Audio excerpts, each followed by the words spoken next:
आपका हमारे चैनल पर। मैं हूं आपके साथ शिप्रा सैनी। पश्चिम बंगाल में अघोषित आपातकाल पर राज्यपाल जगदीप धनखड़ ने सवाल उठाए हैं। बंगाल हिंसा पर मीडिया की चुप्पी पर राज्यपाल जगदीप धनखड़ ने एक बार फिर से निशाना साधा है। तो पश्चिम बंगाल में हिंसा और हिंसा की आड़ में अघोषित इमरजेंसी जैसे हालात बंगाल में ममता बनर्जी ने बना रखे हैं।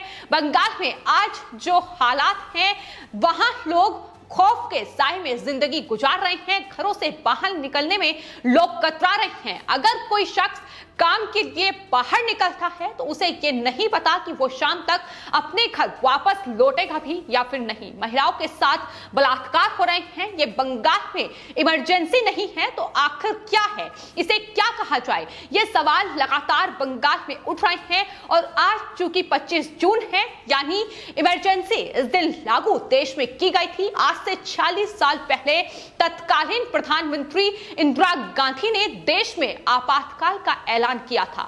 देश के इतिहास में इस दिन को काले दिन के तौर पर याद किया जाता है। और आपको बता दें, उस वक्त के राष्ट्रपति फखरुद्दीन अली ने इंदिरा गांधी के कहने पर यह इमरजेंसी लगाई थी। लेकिन उसके बाद देश में जो हालात बने थे उससे हर कोई वाकिफ है कि किस तरीके से विपक्ष के नेताओं को जेल में डाला गया था। आपको बता दें, 25 जून 1975 से 21 जून 1977 के बीच देश में 21 महीने के लिए यह आपातकाल लगाया गया। पत्रकारों को जेल में डाल दिया गया और जो सरकार के खिलाफ जिन चैनल्स ने, जिन मीडिया संस्थानों ने खबर लिखी, उन पर कार्रवाई की गई। तो यह था इंदिरा गांधी का आपातकाल युग। लेकिन बंगाल में आज जो हालात हैं वो इमरजेंसी से कम नहीं है, जिस पर मीडिया की चुप्पी सवालों में है कि आखिर बंगाल में हिंसा हो रही है लेकिन मीडिया में कोई खबर क्यों नहीं छाप रहा है? आखिर क्यों मीडिया चैनल्स बंगाल की हकीकत को नहीं दिखा रहे हैं? और यही वजह है कि एक बार फिर से राज्यपाल जगदीप धनखड़ ने ट्वीट करते हुए मीडिया की चुप्पी पर सवाल उठाए हैं। उन्होंने कहा है कि मीडिया की चुप्पी लोकतंत्र की कलंक है। तो बंगाल के राज्यपाल जगदीप धनखड़ ने जो ट्वीट किया है, ट्वीट करते हुए उन्होंने लिखा है कि 25 जून 1975 को लगाया गया आपातकाल भारतीय लोकतंत्र का अंधकार युग था। करीब 7,000 से ज्यादा पत्रकारों को गिरफ्तार किया गया और कुछ को झुकने के लिए कहा गया। जिन्होंने खबर सरकार के खिलाफ छापी उन्हें जेल में डाल दिया गया। उन्होंने इंडियन एक्सप्रेस और साथ ही द स्टेटमैन लिमिटेड जैसे मीडिया संस्थानों को टैग करते हुए लिखा है कि मानव अधिकारों का उल्लंघन आज पश्चिम बंगाल में हो रहा है और मीडिया की चुप्पी लोकतंत्र के लिए कलंक है। ये राज्यपाल जगदीप धनखड़ की ओर से कहा गया है। ममता बनर्जी को टैग किया गया है। लेकिन आपको बता दें, ये पहली बार नहीं है जब बंगाल हिंसा को लेकर राज्यपाल जगदीप धनखड़ की ओर से ममता बनर्जी या फिर मीडिया को कहीं ना कहीं फटकार लगाई गई है। इससे पहले भी राज्यपाल ये कह चुके हैं कि मीडिया जो है लोकतंत्र का चौथा स्तंभ है। लेकिन बंगाल हिंसा को लेकर जो चुप्पी है वो समझ से परे है कि क्या मीडिया संस्थान डरे हुए हैं या बंगाल की हकीकत को नहीं दिखाया जा रहा है। आखिर इसकी वजह क्या है?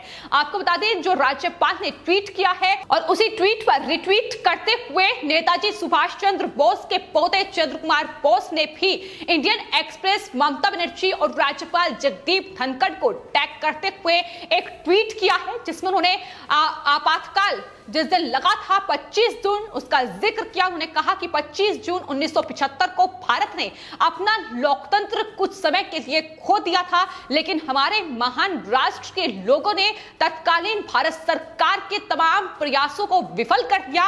लोग फिर से किसी भी सरकार के खिलाफ उठेंगे जो हमारे राष्ट्र को नष्ट करने की कोशिश करेगी, जो एक धर्मनिरपेक्ष, लोकतांत्रिक और समावेशी राष्ट्र है। जय हिंद। उन्होंने ये प्रधानमंत्री नरेंद्र मोदी को टैग किया है। जाहिर तौर पर उनका ये जो ट्वीट था ये ममता बनर्जी के लिए ही था, क्योंकि पश्चिम बंगाल में जिस तरीके के हालात इस वक्त बने हुए हैं, हर कोई जानता है कि पश्चिम बंगाल में इस वक्त जो लोग हैं, खास तौर पर बीजेपी कार्यकर्ता, खास तौर पर वो लोग जिन्होंने इन विधानसभा चुनाव में टीएमसी को वोट नहीं दिया, वो ममता बनर्जी के निशाने पर हैं।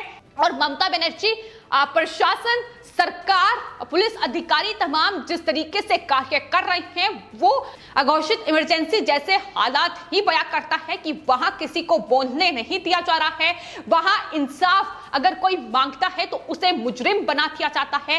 तो यह है ममता बनर्जी का पश्चिम बंगाल, जहां वो बीते 10 सालों से शासन कर रही हैं और एक बार फिर से सत्ता में आई हैं, लेकिन लगातार तालिबानी शासन उनकी तरफ से किया जा रहा है, जिस पर लगातार अब ममता बनर्जी से सवाल किया जा रहा है। तो लगातार फिलहाल ममता बनर्जी बंगाल हिंसा को लेकर खड़ी हुई हैं। बंगाल में कानून व्यवस्था जो खत्म हो चुकी है उसको लेकर ममता बनर्जी सवालों के घेरे में है।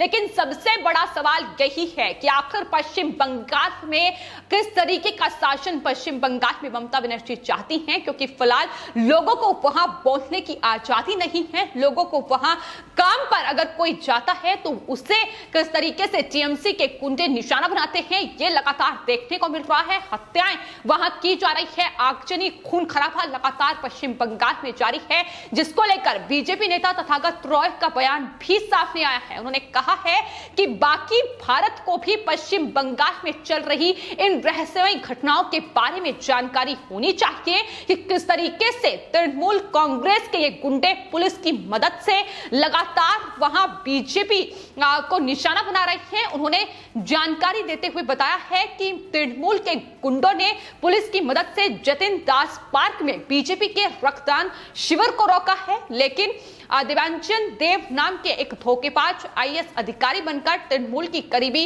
साबित हुआ है, यानी उसने वैक्सीन घोटाले का जिक्र भी इसमें किया है। तो इस तरीके से निशाना लगातार ममता बनर्जी पर साधा जा रहा है कि किस तरीके से अगर बीजेपी रक्तदान शिविर भी उसका भी आयोजन कर रही है तो उसे भी रोका जा रहा है। तो यही हालात हैं पश्चिम बंगाल में, जो जाहिर तौर पर घोषित इमरजेंसी से कम नहीं है। और यही वजह है कि आज 25 जून, क्योंकि इस दिन इंदिरा गांधी ने देश में आपातकाल की घोषणा की थी और जो हालात उसके बाद 21 महीनों तक देश में रहे वो जाहिर तौर पर हर किसी को याद है कि किस तरीके से 25 जून 1975 की आधी रात को जब आपातकाल की घोषणा देश में की गई, उसके बाद देश में तमाम विपक्ष के नेताओं की गिरफ्तारियों का दौर शुरू हो गया।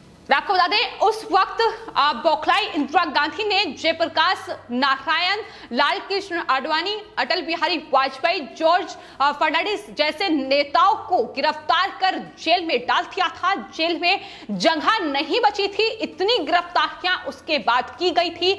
आपातकाल के बाद प्रशासन और पुलिस के द्वारा भारी उत्पीड़न की कहानियां सामने आई और यहां तक कि प्रेस पर भी यानी मीडिया पर भी सेंसरशिप लगा दी गई थी। हर अखबार में एक सेंसर अधिकारी को बैठा दिया गया था, उसकी ही अनुमति के बाद कोई समाचार छप सकता था, कोई न्यूज आ सकती थी। सरकार विरोधी जो खबर छाप रहे थे उनकी गिरफ्तारियां भी हुई थी। तो ये सब कुछ आपातकाल के दौरान देखा गया और ये सब कुछ आपको बता दें 23 जनवरी 1977 को मार्च में थमा, जब चुनाव की घोषणा देश में की गई।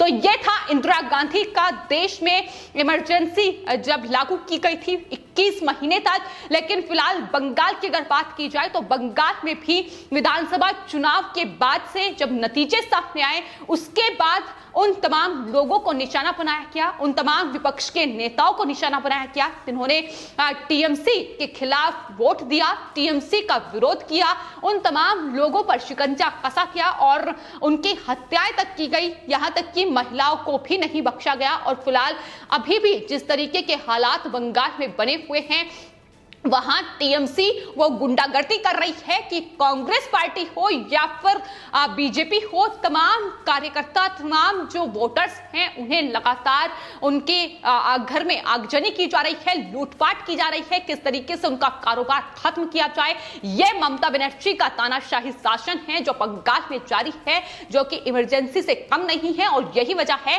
कि राज्यपाल जगदीप धनखड़ ने एक बार फिर से पश्चिम बंगाल में जिस तरीके से मीडिया की चुप्पी सामने आ रही है, बंगाल हिंसा को लेकर आखिर मीडिया रिपोर्ट क्यों नहीं कर रहा है, आखिर क्यों आर्टिकल नहीं आ रहे हैं, आखिर क्यों ममता बनर्जी से सवाल नहीं पूछे जा रहे हैं, यही सबसे बड़ा सवाल इस वक्त है कि बंगाल में निर्दोष लोगों की हत्या हो रही है और ममता बनर्जी से कोई सवाल नहीं पूछ रहा है। ये वही मीडिया है, ये वही रवीश कुमार और राजीव सरदेसाई जैसे पत्रकार हैं जो देश में अगर सरकार, केंद्र सरकार कोई कदम भी उठा दे तो उस पर बौखला जाते हैं। लेकिन फिलहाल जिस तरीके से बंगाल में लोगों की निर्मम हत्या की जा रही है, निर्दोष लोगों को वहां उनका उत्पीड़न हो रहा है, उन्हें मारा जा रहा है, उस पर आखिर इतनी चुप क्यों है, यही सबसे बड़ा सवाल है। और यही वजह है कि राज्यपाल जगदीप धनखड़ ने यह ट्वीट किया है और कहा है कि आज जो हालात हैं, मीडिया की चुप्पी